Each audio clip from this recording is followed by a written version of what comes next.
Olá, a TV Unesp faz uma série de entrevistas com lideranças sociais e econômicas de Bauru. Neste programa, vamos saber da dinâmica do Natal sobre a economia de Bauru. Para isso, eu recebo o presidente da Associação Comercial e economista Reinaldo Cafeu. A partir de agora, no Bauru SA.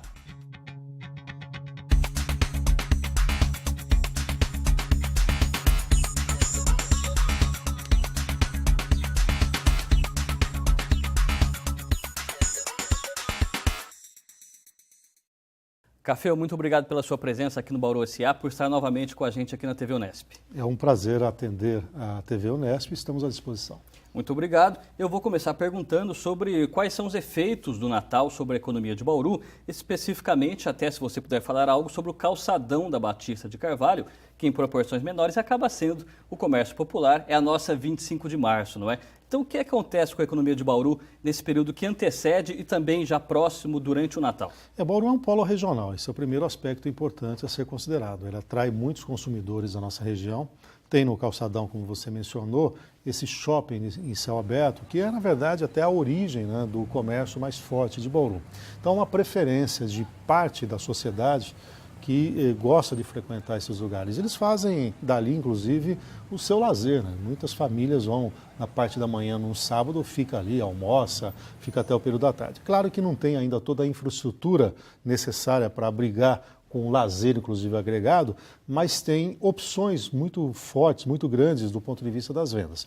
Como atrai a região como um todo e como os lojistas apostam nesse período, há uma expectativa de incremento de vendas, né? Se nós olharmos o ano passado, que já foi um ano muito bom, nós podemos esperar 5%, 8%, até 10% de incremento nas vendas, se nós compararmos com dezembro do ano passado. Mas tem alguns setores que eles acabam, na média de venda do ano, vamos pegar, por exemplo, como referência o mês de novembro, ele chega a faturar o dobro, quer dizer, ele dobra o faturamento e, evidentemente, que isso dá um colchão de recursos a esses empresários. No caso do calçadão, me parece que a maioria dos produtos à venda é de origem nacional, então não tendo muitos importados, a gente pode acreditar que a crise internacional não afeta diretamente esse segmento de comércio. Existe, na verdade, uma dinâmica própria, né? Porque a crise internacional ela existe e eu tenho acompanhado o desempenho de várias empresas em vários setores. Então, qual a dificuldade maior que a crise internacional trouxe às empresas? Essa questão do crédito, né? Há um rigor maior, por exemplo, das instituições financeiras na concessão de crédito. Algumas empresas estão pagando um preço maior do que deveriam, exatamente por essa falta de liquidez no mercado. E alguns setores tiveram queda de vendas. Mas, no comércio, de uma forma geral, considerando essa capacidade que o empresário tem de criar, ele gera expectativas diferentes. Por exemplo, começa no eletroeletrônico, parcelamento, então o sujeito é atraído por isso. Na área de comércio de confecções, populariza um pouco mais as marcas, reduz o preço e tem no apelo de parcelar 3, 4, 5 vezes no cartão, também é uma maneira de vender. Então, não há uma percepção na ponta que a crise internacional tenha abalado, sem contar que o desemprego no Brasil é um dos menores da história. E a confiança do consumidor é que muitas vezes dá o tom, né, do que vem pela frente. E esse consumidor ávido por consumo, ele vem abrindo até a guarda. Nós temos aí, não podemos nos esquecer, de uma classe média emergente, são 104 milhões de brasileiros nessa faixa, pessoas que tiveram a sua demanda reprimida ao longo do tempo. É como se ele quisesse agora tirar um pouco o atraso. Claro que muitos estão se endividando, cerca de 56% das famílias da classe média têm algum tipo de dívida, então eles têm que tomar muito cuidado no uso do crédito, mas do ponto de vista da movimentação do comércio, principalmente a classe C brasileira, acaba dando o tom e aí os comerciantes aproveitam esse momento para alavancar suas vendas. Em termos de faturamento, alguns lojistas, como você mencionou, chegam a dobrar a performance no mês de dezembro. Qual é a importância do mês de dezembro, do Natal especificamente, que é a principal data de comércio, para o ano seguinte dessas lojas? Como que dezembro se reflete no ano seguinte, 2013? Vamos pensar no planejamento de uma empresa. Existem meses dentro das organizações em que há uma sazonalidade. E quando eu faço sazonalidade, ele pode ser tanto para cima como para baixo. Então é natural que o lojista, vamos pegar esse que vende e tem como a principal data o Natal, ele trabalha ele tem um problema no primeiro trimestre, né? A ressaca do final do ano, que todos nós sentimos, e cada brasileiro sente o IPTU, o IPVA, a mesma ressaca existe nas vendas.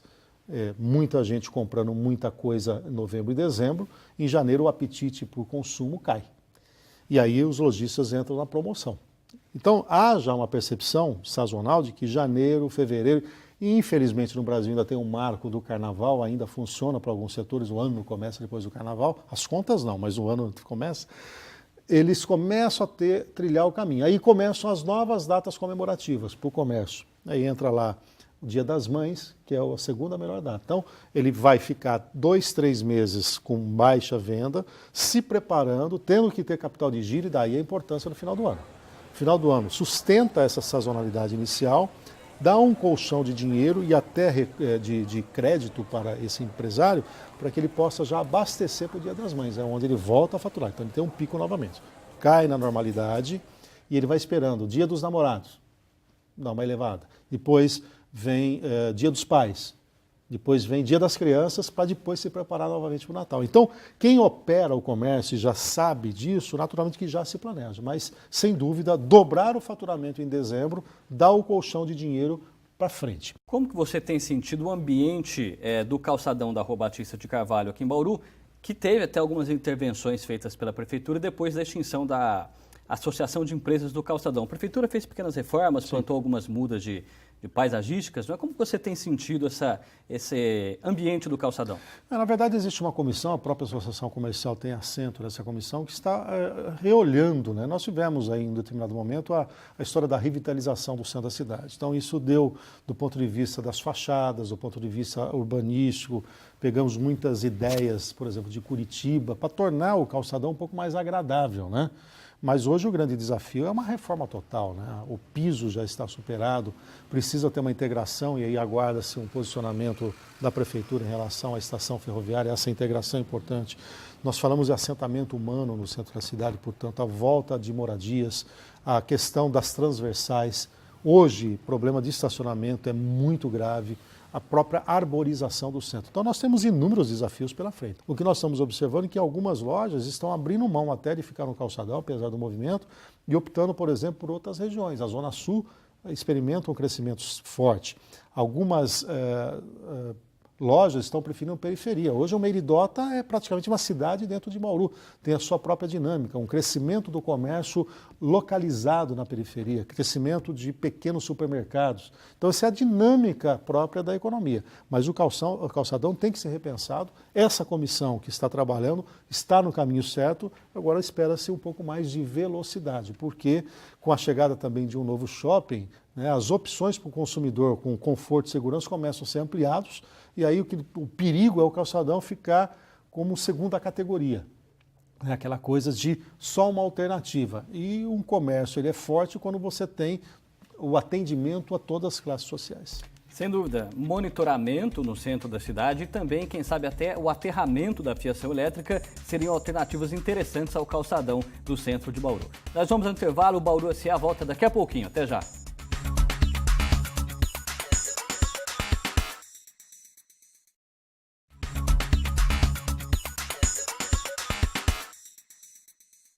Estamos de volta aqui ao Bauru SA na entrevista com o presidente da Associação Comercial, a ACIB, o economista Reinaldo Caffeo. Caffeo, gostaria de começar esse segundo bloco perguntando sobre cartão de crédito, não é?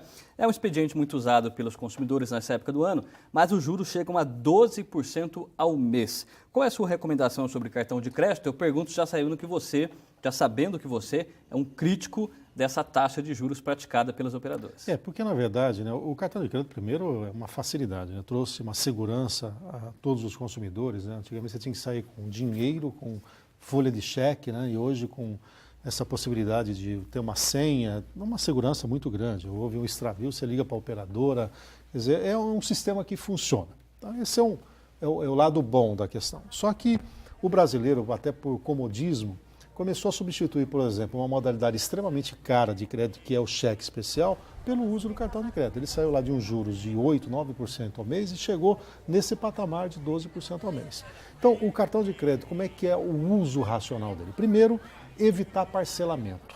Ah, mas, puxa vida, o valor à vista é o mesmo que em 5 vezes, então vou optar por 5 vezes. Só que, a hora de optar por 5 vezes, o sujeito empurrou 1/5 da fatura para o mês seguinte, outro 1/5 para o outro mês, juntando com os gastos do mês, a fatura ultrapassa um certo patamar suportável pela renda. Outra coisa, a falsa sensação de renda.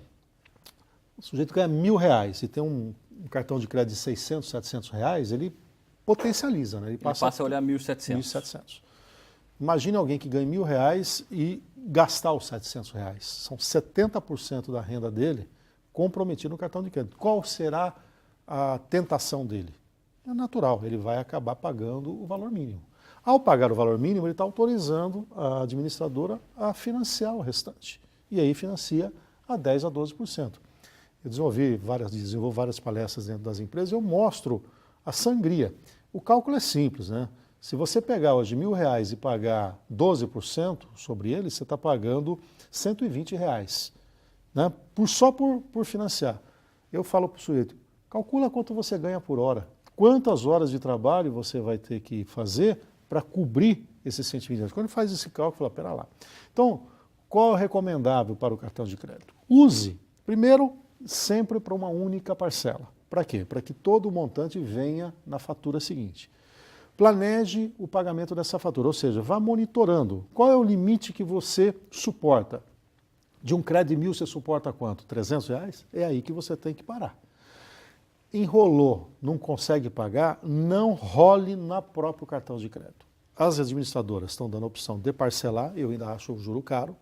Quem tem acesso ao crédito consignado na empresa, é preferível pegar o crédito consignado, liquida a fatura integral e aí, evidentemente, não entre mais na fatura do mês seguinte. E aí vai acertar a dívida dentro do consignado aos poucos. Exatamente, vai parcelar porque ele vai sair de um juro de 12%, pode cair, eu já vi juros nos consignados de 1,8% ao mês. Então você vai pagar quase 10% de juros do que você pagava no anterior. O grande problema do cartão de crédito é que quem entra na rolagem vira uma bola de neve, ele não sai. Outra questão que impacta diretamente fim de ano e começo de ano, pagamento do 13º salário dos trabalhadores. Recomendações suas. Quem tem dívida, use agora. Quem não tem, guarde para começar o ano, é isso? É isso. Eu fiz um cálculo por participação de Bauru no Estado em relação ao PIB, à sua população economicamente ativa, e concluí que em Bauru vai ter uma injeção de 200 a 240 milhões de reais. 200 a 240 milhões só na cidade de Bauru. Eu falo, tem essa variação porque, por exemplo, a Prefeitura Municipal já fez o pagamento de uma parte no meio do ano. Quando o profissional sair em férias, ele pode pedir o adiantamento desse 13º e se a empresa tiver condição, pode antecipar. Então, tem essa variação de 40 milhões aí, que é por conta dessa questão. Como é uma estimativa, não dá para você ter a precisão, mas pelo significado de Bauru no contexto do Estado de São Paulo, essa é a parcela que vai ser disputada por esses comerciantes todos. E as pessoas que estão recebendo. É claro que eu não quero aqui estragar o Natal de ninguém, mas como técnico eu tenho que dizer. E é também evidente, né, Tassi, que nós temos que olhar qual o tamanho desse negócio, 13º, porque a gente fica falando, você tem que pagar a dívida, você pode dar entrada num caso. Pera, quanto o sujeito vai receber? Né? Quem ganha R$10.000 por mês é uma situação, vai receber um 13º de R$10.000. É evidente que quem vai ganhar um dinheiro adicional de 10 mil e não tem nenhum endividamento para trás, ele vai poder, por exemplo, dar entrada num automóvel. Ele pode fazer uma reforma na casa dele, pode inclusive fazer uma viagem do sonho deles para o Nordeste, para outra região. Agora, o sujeito que ganha R$700 por mês, ele vai receber líquido quanto? 620, 630. O que dá para fazer com isso? Olhar agora o dinheiro extra e assumir novas dívidas me parece insano. Acho que é uma situação mais ou menos óbvia.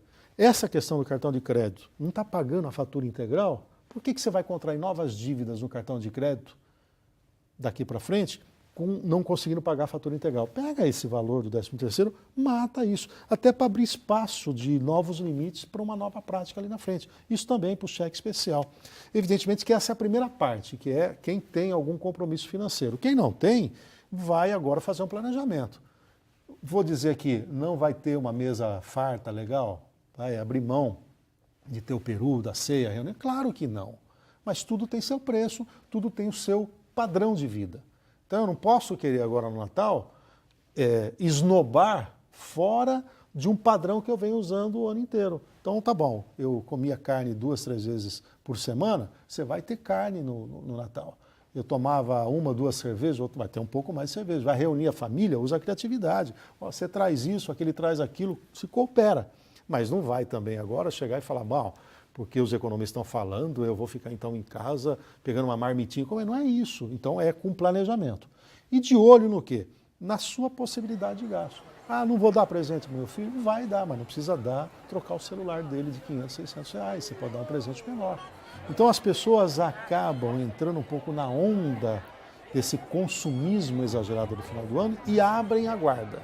Ao abrir a guarda, o dinheiro que entrou extra, que poderia ser uma salvação, dar um conforto, passa a ser um pesadelo, porque ele gastou aquele dinheiro e invadiu uma despesa que não estava prevista no seu próprio orçamento. E nós sabemos que, além de tudo isso, tem um encontro anunciado no início do ano. Quem tem filho na escola, mesmo que não pague a mensalidade escolar, vai ter que comprar o material escolar ou complementar.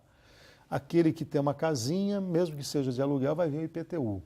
Aquele que a duras penas comprou um carrinho, uma moto, vai vir o IPVA e assim por diante. Ou seja, um primeiro trimestre de muitos gastos. Portanto, moderação e frieza, realismo ao olhar o seu 13º, com certeza vai trazer benefícios para o começo de 2013. Nós vamos ao segundo intervalo e voltamos daqui a pouquinho. Até já!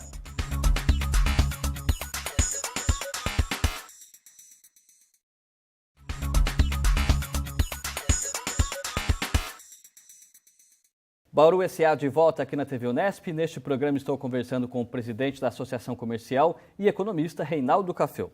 Caffeo, abro perguntando sobre emprego temporário, não é? A FEComércio tem uma projeção de 155 mil trabalhadores contratados de forma temporária para o fim de ano.